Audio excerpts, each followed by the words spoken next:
Hello friends, welcome to our YouTube channel Asan Ra for you. ओम नमो भगवते वासुदेवाय नमः। नमस्कार दोस्तों, आज हम इस वीडियो में बात करेंगे साल 2023 की पहली पौष पुत्रदा एकादशी व्रत कब रखें, पूजा व पारण का सुमुहूर्त, विधि व्रत कब खोलें और साथ ही जानेंगे इसकी कल्याणकारी कथा के बारे में। इसलिए वीडियो के साथ अंत तक बने रहें। फ्रेंड्स, वीडियो स्टार्ट करने से पहले आपसे एक रिक्वेस्ट है कि अगर आपने अभी तक हमारे इस YouTube चैनल को सब्सक्राइब नहीं किया है तो आज ही सब्सक्राइब करें। अगर आपको वीडियो पसंद आई हो तो वीडियो को ज्यादा से ज्यादा लाइक और शेयर करें और साथ ही बेल आइकन को भी प्रेस कर दें ताकि इसी तरीके की लेटेस्ट वीडियो की नोटिफिकेशन आप तक सबसे पहले पहुंच सके। दोस्तों, पंचांग के अनुसार पौष मास के शुक्ल पक्ष में आने वाली एकादशी पौष पुत्रदा एकादशी के नाम से जानी जाती है। पुत्रदा एकादशी सभी बड़ी एकादशी तिथियों में सर्वश्रेष्ठ मानी गई है। मान्यता है कि इस दिन व्रत रखकर भगवान कृष्ण के बाल स्वरूप की पूजा से मनुष्य की हर मनोकामना पूरी होती है। विशेषकर यह व्रत संतान कामना और संतान की दीर्घायु के लिए रखा जाता है।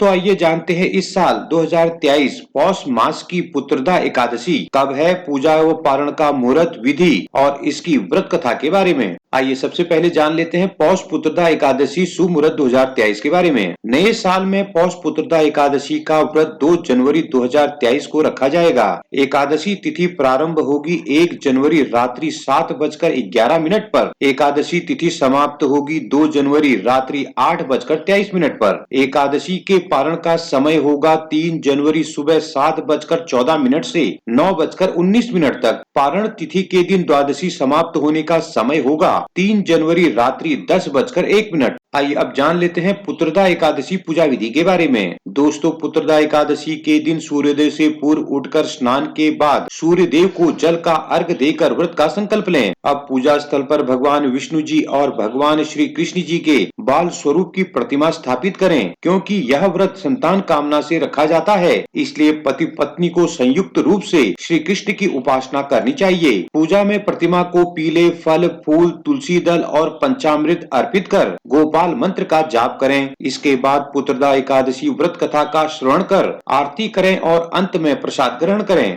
आइए अब जान लेते हैं एकादशी व्रत कब खोलें। दोस्तों, एकादशी व्रत द्वादशी को पारण के बाद ही खोला जाता है। एकादशी का पारण द्वादशी तिथि को सूर्योदय के बाद किया जाता है। यदि द्वादशी तिथि सूर्योदय से पहले समाप्त हो गई हो तो एकादशी व्रत का पारण सूर्योदय के बाद ही होता है। एकादशी व्रत का पारण हरिवासर के दौरान नहीं करना चाहिए। हरिवासर द्वादशी तिथि की पहली 1/4 अवधि होती है। व्रत के पारण का सबसे सही समय प्रातःकाल का है। इसके अलावा मध्याह्न के बाद भी पारण किया जा सकता है। पारण के दिन पुनः श्री हरि विष्णु जी का पूजन करने के बाद ब्राह्मण या जरूरतमंद को दान दक्षिणा देकर व्रत खोलें। आइए अब जान लेते हैं पौष पुत्रदा एकादशी व्रत कथा के बारे में। दोस्तों, पौराणिक कथा अनुसार भद्रावती के राजा सुकेतुमन और उनकी रानी हव्या चिंतित रहते थे क्योंकि उनके कोई पुत्र न था। एक दिन राजा इसी बात से निराश होकर अपने राज्य और सभी सुख सुविधाओं का त्याग कर घने जंगलों में चले गए। कष्टों का सामना करते हुए वह बहुत दिनों तक जंगल में भटकने के बाद पौष मास के शुक्ल पक्ष की एकादशी के दिन वो मानसरोवर तट पर रहने वाले कुछ संतों के आश्रम में गए।